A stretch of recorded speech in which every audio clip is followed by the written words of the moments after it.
से लेकर गाड़ियों तक तमाम चीजें बनाकर दुनिया में भेजता है, लेकिन इसके खुद के पास एक ऐसी चीज की कमी है जो सिर्फ और सिर्फ अमेरिका के पास है।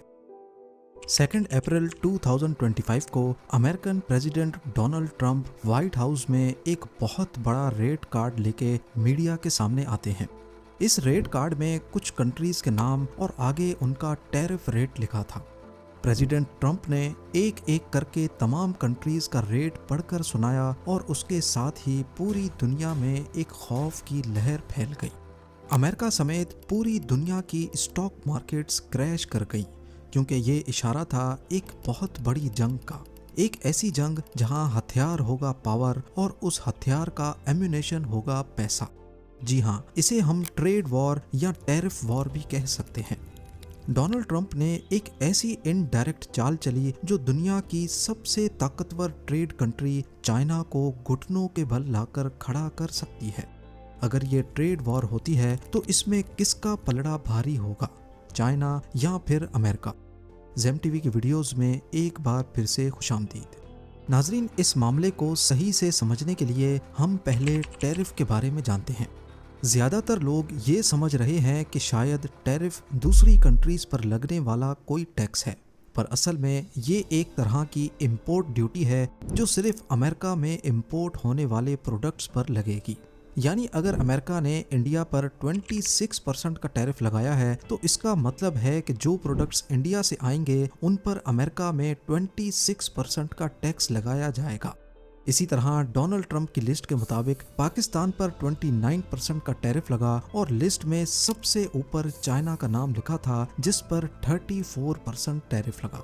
टैरिफ या इंपोर्ट ड्यूटी लगाना कोई एबनॉर्मल बात नहीं है।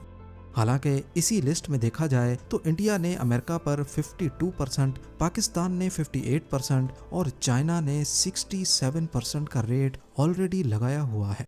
टैरिफ का फ़ायदा किसी भी कंट्री के लिए प्रोडक्ट्स पर टैक्स लगाकर पैसा कमाना नहीं होता, बल्कि ये तरीका होता है अपनी लोकल इंडस्ट्री को बचाने का। मिसाल के तौर पर हार्ले डेविडसन, जो अमेरिकन मोटरसाइकिल का एक प्रीमियम ब्रांड है, जब ये बाइक अमेरिका से इंडिया में आती है तो इस पर इंडियन सरकार 100% टैक्स लगाती है।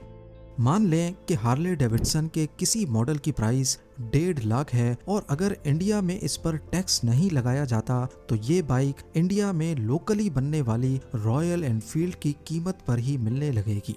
तो अब कस्टमर्स को जब एक ही प्राइस में दोनों बाइक्स मिलेगी तो हर कोई अमेरिकन ब्रांड की बाइक लेना पसंद करेगा। इससे होगा ये कि इंडिया की लोकल बाइक इंडस्ट्री को काफ़ी नुकसान होगा। इसीलिए टैरिफ या इंपोर्ट टैक्स लगाकर बाहर से आने वाली बाइक्स को जानबूझकर महंगा किया जाता है।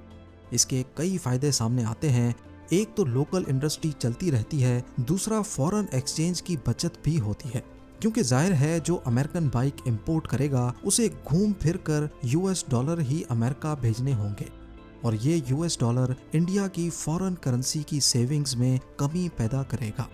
अब क्योंकि टैरिफ अमेरिका ने लगाया है तो इसका मतलब है कि दूसरी कंट्रीज से जो सामान अमेरिका जाता है वहां उन पर टैक्स लगेगा और वो चीज़ें अमेरिका में महंगी होंगी, जिसकी वजह से अमेरिका में उनकी सेल कम होगी और लोग वहीं की लोकली मैन्युफैक्चर्ड चीज़ें खरीदना चाहेंगे। जैसे इंडिया और पाकिस्तान से कपड़ा अमेरिकन मार्केट्स में जाकर सेल होता है, लेकिन ये कपड़ा वहाँ पर भी बन सकता है। टैक्स लगने की वजह से इंडिया और पाकिस्तान की टेक्सटाइल इंडस्ट्री की सेल में कमी देखी जाएगी।